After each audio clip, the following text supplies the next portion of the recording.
राधे राधे दोस्तों। आज हम आपके लिए लाए हैं भोलेनाथ की एक बहुत सुंदर कहानी। एक समय की बात है, किसी गांव में एक बुढ़ी अम्मा अपने बेटे के साथ रहती थी।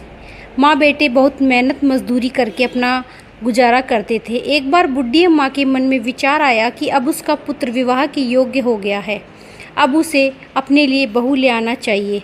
कुछ समय बाद बुढ़ी अम्मा ने अपने बेटे का विवाह एक सुशील कन्या से कर दिया। उसकी बहू बहुत सुंदर, सुशील और संस्कारी थी। वह नित्य प्रति जल्दी उठकर घर की साफ सफाई कर अपनी घर में ही भगवान शिव को पूजती थी। विवाह के कुछ समय बाद सावन का महीना आया। बुढ़ी अम्मा की बहू भगवान भोलेनाथ की अनन्य भक्त थी। उसके मन में विचार आया कि वह सावन महीने के में मंदिर जाकर शिवलिंग पर जल अर्पित करे।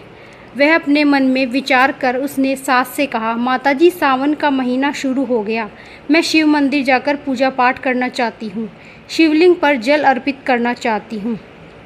बुढ़ी अम्मा ने उसे मना कर दिया और घर में ही पूजा कर लो ऐसा कहा, और समय बर्बाद होगा, इतने समय में घर का सारा काम हो जाएगा ऐसा कहा। ऐसी बात सुनकर बहू उदास हुई और कुछ भी न कर सकी। उदास होकर वह घर के कार्यों में लग गई और कुछ अन्न जल भी ग्रहण नहीं किया। अगले दिन बहू जल लेने रास्ते में जा रही थी। गांव की ही दो लड़कियां पूजा की थाली सजाकर मंदिर की ओर जा रही थी।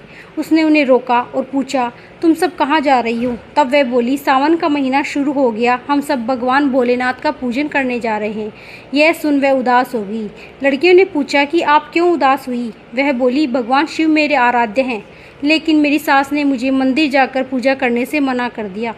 तब लड़कियाँ बोली कि आप चिंता मत करो, हर रोज़ इसी समय पानी भरने आया करो और हमारे साथ मंदिर चलकर भगवान शिव की पूजा करो और उन पर जल अर्पित किया करो। तब वह बोली, लेकिन मेरे पास कोई पूजा सामग्री नहीं, घर से लाऊंगी तो सास को पता चलेगा। तब लड़कियां बोली, कोई बात नहीं, आप हमारी पूजा की सामग्री से पूजन कर लेना। यह सुनकर वह बहुत खुश हुई और रोज़ उनके साथ मंदिर जाने लगी, जहाँ वह शिवलिंग पर जल चढ़ाती थी और भक्तिभाव से भोलेनाथ की पूजा करती और उनसे कहती, मैंने अपनी सास से यह बात छुपाई, इसके लिए मुझे क्षमा करना। ऐसे ही पूरा सावन बीत गया। सावन के अंतिम दिन उसने सोचा, पूरा महीना मैंने इन लड़कियों से पूजन सामग्री से पूजा करी है, आज तो मुझे अपना कुछ भोलेनाथ को अर्पित करना ही होगा। ऐसा सोचकर उसने अपनी नाक से सोने की नथ उतारी और उसे धोकर शिवलिंग पर अर्पित कर दिया और पूजा कर कर घर आ गई। घर आकर वह अपनी सास से नज़रें छुपाकर इधर उधर घूम रही थी, क्योंकि वह जानती थी कि उसकी नाक में नथ न देखकर सास जरूर पूछेगी कि नथ कहाँ गई। ऐसे ही दोपहर खत्म हो गई। तभी अचानक सास की नज़र उसके नाक पर गई और नाक में नथ न देखकर सास ने पूछा, बहू तुम्हारी नथ कहाँ है? तो वो बोली, माँ मुझे नहीं पता, शायद कहीं गिर गई। सास बोली, अच्छा तो यह बताओ कि तुम आज कहाँ कहाँ गई, तो जाकर ढूंढेंगे। वह बोली, माँ मैं सुबह पानी भरने गई थी, तब तक तो मेरे नाक में नथ थी, उसके बाद मैं ऊपले थापने गई थी। सास बोली, चलो वहीं चलकर देखते हैं। दोनों वहां पहुंची जहां बहू ने ऊपले थापे। सास ने बहू से कहा, चलो अब यह ऊपले तोड़कर देखते हैं। दोनों सास और बहू ऊपले तोड़ने लगी। जैसे ही दोनों ने ऊपले तोड़े, दोनों के ऊपलों में एक एक नथ निकली। सास बोली, नथ तो एक ही थी, ये दो कैसे हो गई? इसके बाद सास ने कहा, एक एक करके सारे ऊपले तोड़ना शुरू करो। अब सास ने ऊपले तोड़ती जाए और उन सब में से नथ निकलती जाए। सास ने बहू की ओर देखा और पूछा, यह क्या माजरा है?